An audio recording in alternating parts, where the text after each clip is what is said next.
During the Galactic Civil War, the Empire deployed a dizzying variety of TIE fighters. You're surely all familiar with the standard TIE variant, the TIE Bomber, the TIE Advanced, and the TIE Interceptor, but the expanded universe features many more that you've likely never heard of. Some of these, like the TIE Boarding Craft, are sensible additions to the Imperial Starfighter lineup. Others aren't. The darkest depths of Star Wars legends contain some truly mind-bogglingly silly TIE variants, and in this video, we'll be going through our favorites.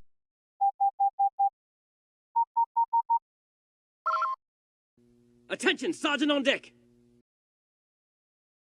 To start off, we're going to look at 3 TIE variants that aren't bad designs per se, but are a little goofy for various reasons. The first is the TIE/RPT or TIE Raptor, which was basically just a cockpit with 4 comically small fins sticking out. These guys debuted after the Battle of Endor and were designed for the forces of Warlord Zinj. And in terms of functionality, they were actually a little better than the standard TIEs, somehow managing to pack double the laser cannons and a concussion missile launcher into their tiny frames. But the TIE Raptor isn't on this list because it sucked. It's on this list because of how absurd it looks. This ship is just a cockpit that flies and somehow has guns. What purpose do those fins even serve? They're surely too small to work as proper solar energy collection panels. Are they just there so that the cockpit doesn't roll away if the pilot lands the craft on uneven ground? The next TIE variant we have to discuss is another post-Endor one, the TIE D. The TIE D was an automated TIE fighter variant primarily used by the reborn Palpatine's Dark Empire, and while there's nothing terribly wrong with its design or appearance, it's on this list because of how nonsensical it is in the context of the Star Wars universe. The TIE D is just a Vulture droid, but worse. They're larger and thus easier to hit, and they're less well armed than the Vulture droid was.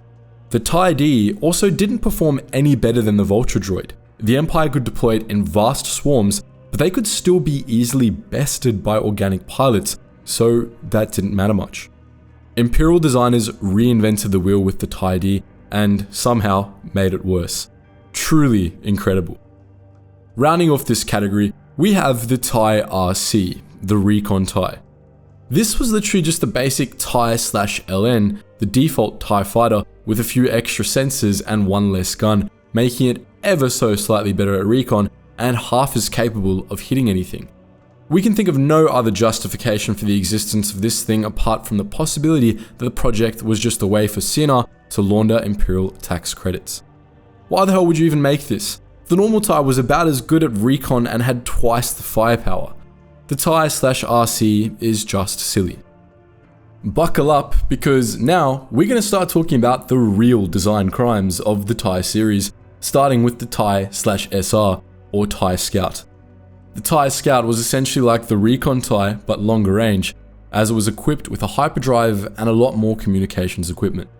However, its appearance was an absolute crime against humanity. Like the TIE Advanced, which was also equipped with a hyperdrive, the TIE Scout was extra long, but for some ungodly reason, it was also extra tall, with a big box on top of the main hull. The wings were also extra tall to shield this abhorrent protrusion, which makes the whole thing look worse. Really, there's nothing we can say to adequately describe this thing. Just look at it and weep. As if its appearance wasn't a crime enough, the TIE Scout also had no shields, was sluggish as hell, and only had one laser cannon. In terms of broad function, it's a bit like the Raptor from Battlestar Galactica, except bad and ineffective instead of based and underrated. Now, all of the TIE variants we've discussed already have had at least one reasonable justification for being based on the TIE design, which is that they're at least all starfighters. The next 2 TIE variants, if they can even be called that, don't have that justification. Now, a quick pop quiz for you. What were the supposed advantages of the TIE series that the Empire used to justify its existence? Speed, mass producibility, and energy efficiency perhaps? If your answers were more or less along those lines, then congratulations. You understand the idea of a TIE fighter better than the Imperial engineers who designed these next 2 vehicles.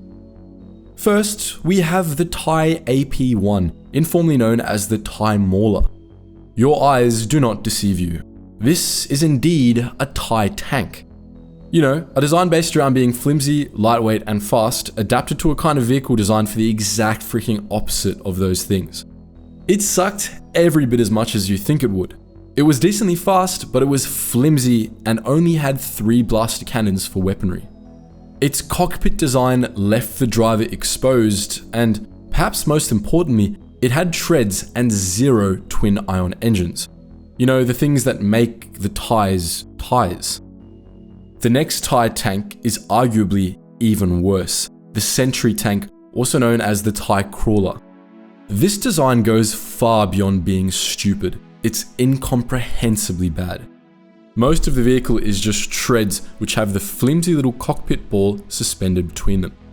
The Crawler was moderately armed, boasting medium blaster cannons and a light turbo laser, but all of it was pretty pointless because, again, the driver was completely exposed and the cockpit was incredibly vulnerable.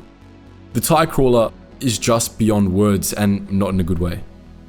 These last few designs are all part of the same series, and they're all truly disgusting. These are the TIE Experimentals, obscure variant TIEs that all had different but generally absurd designs.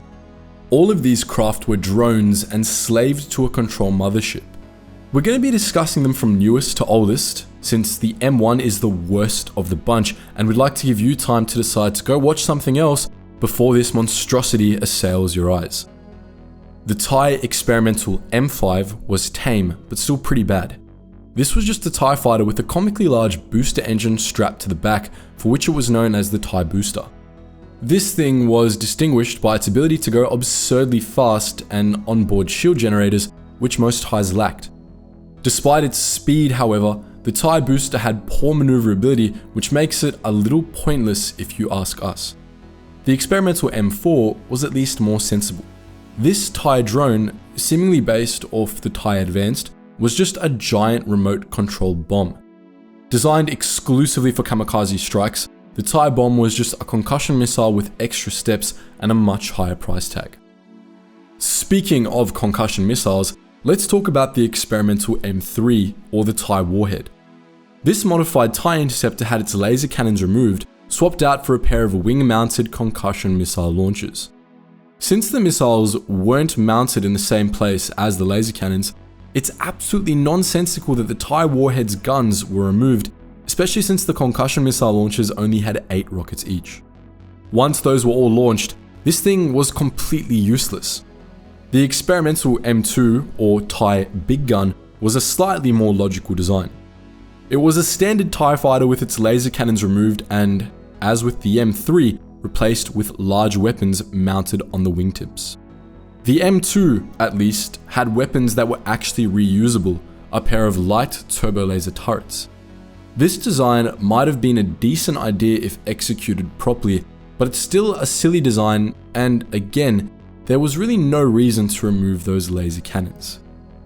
Lastly, we have the worst design crime of all, the TIE Experimental M1, or TIE Bizarro.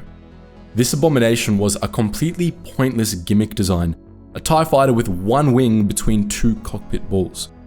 The right cockpit ball was entirely useless, as it had its laser cannons removed like the other TIE Experimentals, while the left boasted a single large turbo laser cannon.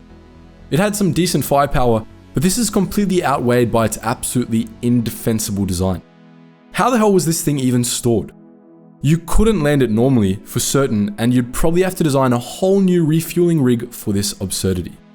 Whatever Imperial bureaucrat signed off the design for this crime against humanity should have been tossed out of an airlock. Well, that was a painful one. We had to see these designs, so now you have as well. But what do you think? Dare you defend any of these crazy TIE variants? If you had to pilot one, which would you pick? Let us know your thoughts in the comments section below.